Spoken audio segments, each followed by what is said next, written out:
അസ്സലാമു അലൈക്കും വറഹ്മത്തുള്ളാഹി വബറകാത്തു. അൽഹംദുലില്ലാ വസ്സലാത്തു വസ്സലാമു അലാ റസൂലില്ലാ വ അലാ ആലിഹി വ അസ്ഹാബിഹി അജ്മഈൻ അമ്മാ ബഅദ്. റബ്ബി ഇശ്റഹ് ലി സദ്രി വയസ്സിർ ലി അംരി വഹ്ലുൽ ഉഖ്ദതം മിൻ ലിസാനി യഫ്ഖഹു ഖൗലി. ഏറെ ആദരണീയരായ സഹോദരീ സഹോദരന്മാരെ, പരിശുദ്ധ ദീനുൽ ഇസ്ലാം സാമ്പത്തികമായ രംഗത്ത് കൃത്യമായ നിർദ്ദേശങ്ങൾ നൽകിയിട്ടുള്ള മതമാണ്. ഒരു മനുഷ്യൻ്റെ സമ്പത്ത് എങ്ങനെ സമ്പാദിക്കണമെന്നും അതെങ്ങനെ വിനിയോഗിക്കണമെന്നും കൃത്യമായി നിർദ്ദേശങ്ങൾ ഇസ്ലാമിൻ്റെ പ്രമാണങ്ങളിൽ നമുക്ക് കാണാൻ കഴിയും. ഒരാൾ ഇത്ര മാത്രം സമ്പാദിക്കാൻ പാടുള്ളൂ എന്ന രൂപത്തിലുള്ള നിർദ്ദേശങ്ങളൊന്നുമില്ലെങ്കിലും എത്രയും സമ്പാദിക്കാം. പക്ഷേ നാളെ പരലോകത്ത് അല്ലാഹുവിൻ്റെ കോടതിയിൽ സമ്പത്തിനെ പറ്റിയുള്ള രണ്ട് രൂപത്തിലുള്ള ചോദ്യങ്ങളുണ്ടായിരിക്കും. മിൻ ഐന ഇക്തസബഹ് വഫീമ അൻഫഖഹ്, എവിടെ നിന്നാണ് നീ ഇത് സമ്പാദിച്ചത്, എങ്ങനെയാണ് നീ അത് ചെലവഴിച്ചത്? ഈ രണ്ട് ചോദ്യങ്ങൾക്ക് മറുപടി പറയാൻ സാധിക്കുന്ന രൂപത്തിലായിരിക്കണം നമ്മുടെ സാമ്പത്തിക രംഗം നമ്മൾ കൃത്യമാക്കേണ്ടത്. പൊതുവെ മനുഷ്യന് പണത്തിനോട് വല്ലാത്ത കൊതിയാണ്. അല്ലാഹു തആല പറയുന്നുണ്ട്, വതുഹിബ്ബൂനൽ മാല ഹുബ്ബൻ ജമ്മ, നിങ്ങൾ പണത്തെ അമിതമായ രൂപത്തിൽ സ്നേഹിക്കുകയും ചെയ്യുന്നു. സൂറത്തുൽ ഫജ്റിലെ 20-ാമത്തെ വചനമാണ്. വഇന്നഹു ലിഹുബ്ബിൽ ഖൈരി ലശദീദ്, തീർച്ചയായും മനുഷ്യന് പണത്തിനോട് സമ്പത്തിനോട് വല്ലാത്ത സ്നേഹമാണ് എന്ന് സൂറത്തുൽ ആദിയാത്തിൻ്റെ 8-ാമത്തെ വചനത്തിലൂടെ പഠിപ്പിക്കുന്നുണ്ട്. മഹാനായ റസൂലുള്ളാഹി സ്വല്ലല്ലാഹു അലൈഹി വസല്ലമ പറഞ്ഞു, ഒരു മനുഷ്യന് ഒരു താഴ്വര നിറയെ സ്വർണം കിട്ടിയാൽ മറ്റൊരു താഴ്വര കൂടി സ്വർണമുണ്ടായിരുന്നെങ്കിൽ എന്ന് അവൻ ആഗ്രഹിക്കും. അത്രയും വലിയ കൊതി മനുഷ്യന് സമ്പത്തിനോടുണ്ട്. എന്നാൽ സമ്പത്തൊരു പരീക്ഷണമാണ്. അല്ലാഹു തആല പറയുന്നത്, ഇന്നമാ അംവാലുക്കും വ ഔലാദുക്കും ഫിത്ന, തീർച്ചയായും നിങ്ങളുടെ സമ്പത്തും നിങ്ങളുടെ സന്താനങ്ങളും നിങ്ങൾക്കുള്ള പരീക്ഷണങ്ങൾ മാത്രമാകുന്നു. സൂറത്തു തഗാബുനിൻ്റെ 15-ാമത്തെ ആയത്തിൽ നമുക്ക് ഈ കാര്യം കാണാൻ കഴിയും. ഇപ്പോൾ നല്ല രൂപത്തിൽ മാത്രമായിരിക്കണം നമ്മൾ സമ്പാദിക്കേണ്ടത്. വെട്ടിപ്പിടിച്ചും പിടിച്ചുപറിച്ചും അന്യന്റെ സമ്പത്ത് അന്യായമായി അപഹരിച്ചുകൊണ്ടുമാകരുത് നമ്മൾ ജീവിക്കേണ്ടത്. ഒരാളുടെയും സമ്പത്ത് അന്യായമായി തിന്നാൻ നമുക്ക് പാടില്ല.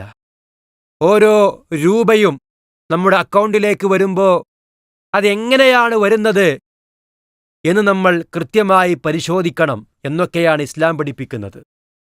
മഹാനായ റസൂലുള്ളാഹി സ്വല്ലല്ലാഹു അലൈഹി വസല്ലമ പറഞ്ഞു, യാ അയ്യുഹന്നാസ്, അല്ലയോ മനുഷ്യരെ, ഇന്നല്ലാഹ ത്വയ്യിബുൻ, തീർച്ചയായും അല്ലാഹു തആല പരിശുദ്ധനാണ്.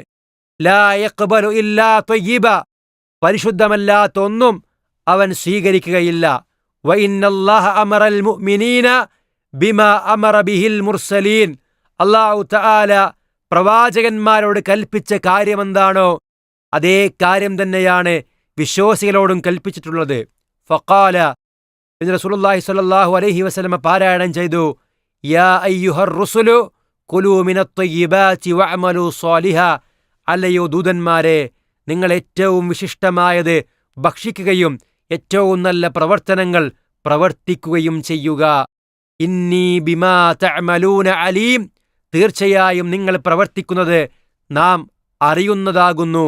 സൂറത്തുൽ മുഅ്മിനൂനിന്റെ 51 വചനമാണ്. വീണ്ടും റസൂലുള്ളാഹി സ്വല്ലല്ലാഹു അലൈഹി വസല്ലമ വിശുദ്ധ ഖുർആനിൽ നിന്ന് പാരായണം ചെയ്തു, യാ അയ്യുഹല്ലദീന ആമനു കുലൂ മിൻ ത്വയ്യിബാതി മാ റസഖ്നാകും. അല്ലയോ വിശ്വാസികളെ, നിങ്ങൾക്ക് നാം നൽകിയതിൽ നിന്ന് ഏറ്റവും വിശിഷ്ടമായത് നിങ്ങൾ ഭക്ഷിക്കുക. അപ്പോൾ പ്രവാചകന്മാരോടും വിശ്വാസികളോടും അല്ല കൽപ്പിച്ചത് ഏറ്റവും ഹലാലും ത്വയ്യിബുമായ നല്ല ഭക്ഷണം തിന്നുവാൻ വേണ്ടിയിട്ടാണ്. പരിശുദ്ധമായ രൂപത്തിൽ സമ്പാദിച്ചതായിരിക്കണം, നല്ല ഭക്ഷണമായിരിക്കണം നമ്മൾ കഴിക്കേണ്ടത്. സുമ്മ ദക്കറ റജുല, പിന്നീട് റസൂലുള്ളാഹി സ്വല്ലല്ലാഹു അലൈഹി വസല്ലമ ഒരു വ്യക്തിയെപ്പറ്റി പരാമർശിക്കുകയാണ്. അയാളുടെ പ്രത്യേകത എന്താണ്?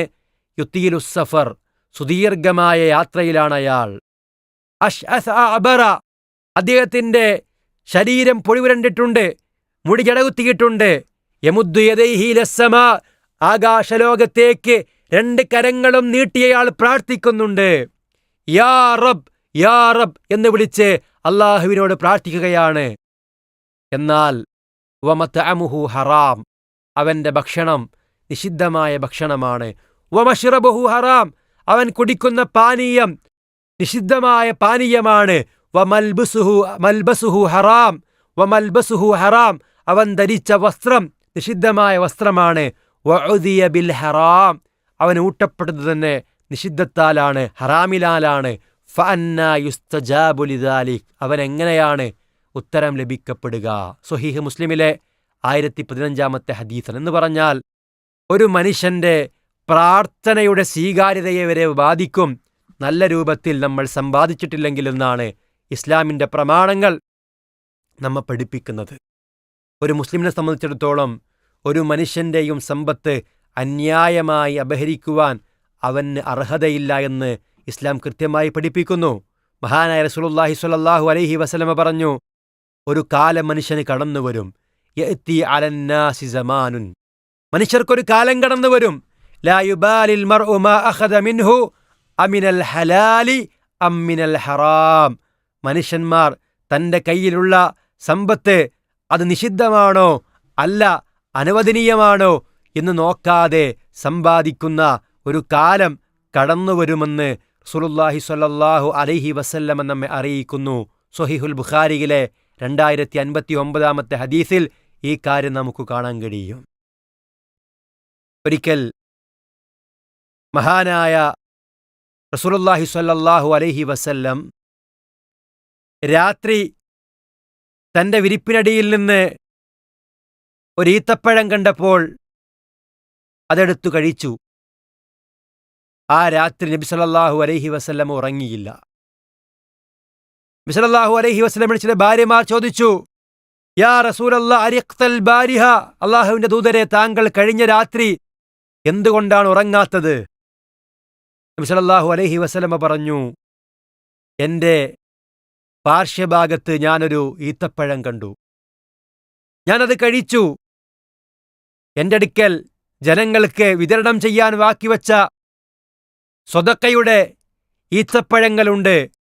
ഞാൻ കഴിച്ചതെങ്ങാനും പാവപ്പെട്ടവർക്ക് നൽകപ്പെടേണ്ട അവകാശത്തിൽപ്പെട്ട ഈത്തപ്പഴമായിരിക്കുമോ എന്ന് ഞാൻ ഭയപ്പെടുന്നു എന്നാണ്. എത്രയോ വലിയ സൂക്ഷ്മതയാണ് അല്ലാഹുവിൻ്റെ റസൂൽ അവിടെ കാണിച്ചത്. അതായത് തൻ്റെ വായിലേക്ക് നിഷിദ്ധമായ ഒരു ഭക്ഷണവും എത്തരുത് എന്ന കൃത്യമായ ചിന്തയാണ് പ്രവാചകൻ സല്ലല്ലാഹു അലൈഹി വസല്ലമക്കുണ്ടായത്. നിഷിദ്ധമായ ഭക്ഷണം കഴിച്ചു എന്നറിഞ്ഞ പല അനുചരന്മാരും വായിൽ കൈയിട്ട് അത് ഛർദ്ദിച്ചു കളഞ്ഞതായിക്കൊണ്ട് ചരിത്രത്തിൽ നമുക്ക് കാണാൻ കഴിയും. അബൂബക്കർ റളിയല്ലാഹു അൻഹുവിന്റെ ചരിത്രത്തിലൊക്കെ അപ്രകാരമുള്ള ഒരുപാട് ഉദാഹരണങ്ങൾ നമുക്ക് കാണാൻ കഴിയും.